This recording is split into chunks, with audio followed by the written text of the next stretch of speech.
The Henryetta tragedy has many parents wondering how they can research the adults who are around their children and how to look for red flags. News on 6's Kristen Weaver is live with advice from prosecutors who specialize in sex offenses and domestic violence. Kristen?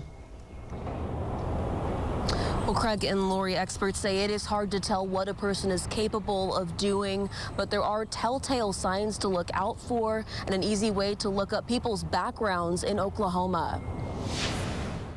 Jeanette Mayo says her daughter and 3 grandchildren were among the victims found in Henryetta this week.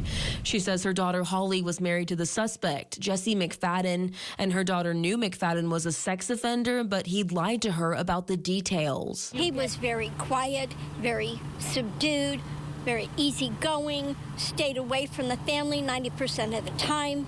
But if it was a birthday party or anything, he was right there, around children where he should never have been. Jeanette says McFadden was controlling, isolated Holly and her kids, and moved them 2.5 hours away. Seeing someone become more withdrawn, or if family notices some of those things, or friends, that's certainly one of the most common things we see, at least in the domestic violence capacity. Ashley Nix is a special victims unit prosecutor in Tulsa County. She says abusers will slowly pull their victims away from their families. She says many sex offenders repeat their crimes.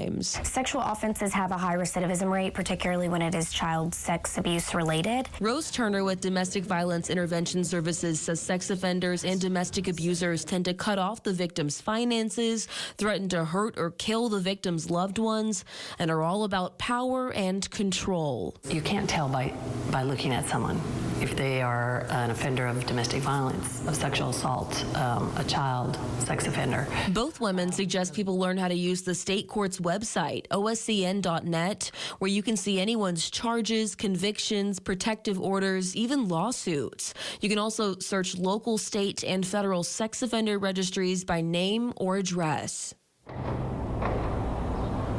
Another resource is the Oklahoma Department of Corrections website that shows people's current and past convictions. McFadden was on that site for serving time for rape and was also listed as a sex offender. Live in Tulsa, Kristen Weaver, Oklahoma's Own, News on 6.